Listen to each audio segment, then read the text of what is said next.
4 things Tuchel got right as Chelsea cruise past Leicester, but 1 he got wrong.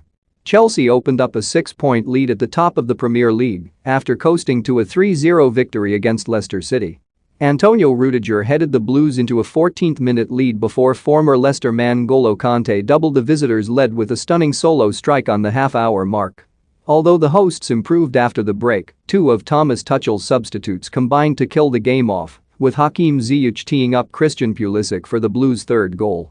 It could have been more for Tuchel's side, who had 2 goals in the second half chalked off for offside. Daily Star Sport takes a look at 4 things the Chelsea boss got spot on and 1 thing he got wrong on a comfortable afternoon at the King Power Stadium. 4 things he got right. Much has been made of Chelsea's impressive defensive record under Tuchel, but it's not just in front of their own goal that the Blues defenders are thriving. Chelsea's defenders have been in sensational goalscoring form this season and have netted almost half of the Blues' Premier League goals this season. Rudiger's early header means that 13 of Chelsea's 29 league goals this season have been netted by defenders. As well as that, both Chelsea goals were teed up by their wing-backs, with Ben Chilwell swinging in the corner for the opening goal and Reece James laying the ball into Kanté for his solo strike. The form of Chelsea's rearguard, at both ends, has ensured that the absence of Romelu Lukaku and Timo Werner has barely been felt over the past few weeks. What did you make of Chelsea's performance against Leicester? Let us know in the comments section. Both Chilwell and Kanté returned to the King Power Stadium, although they received very different welcomes.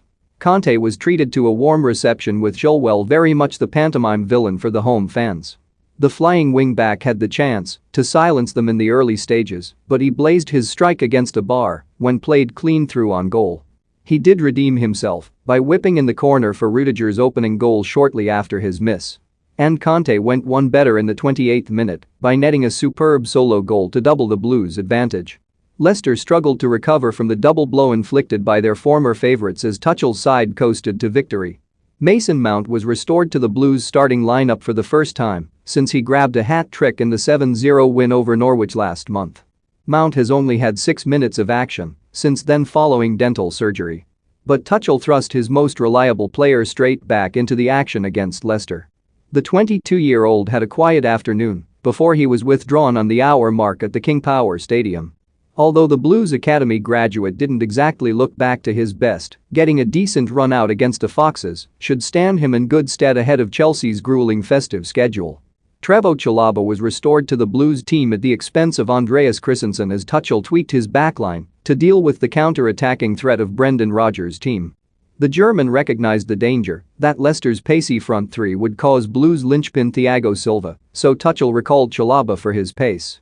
By flanking Thiago with Chalobah and Rudiger, Tuchel snuffed out the threat that Jamie Vardy, Ademola Lookman and Harvey Barnes posed.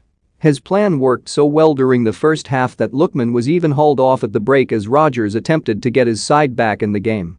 Leicester had their moments after the break, but the Blues' backline didn't look troubled, and Chalobah put in another impressive display in his maiden Premier League season against one of the league's most potent goalscorers. And one thing he got wrong, although he's seemingly had little choice, Tuchel has deployed Kai Havertz in the number 9 role with both Romelu Lukaku and Timo Werner sidelined in recent weeks. But the German international has struggled to impress in a more central role. He failed to impose himself on a Leicester side that looked far from solid defensively, and it's hard to see Tuchel giving Havertz a crack in that role again with Werner back on the bench. In the brief spell he spent on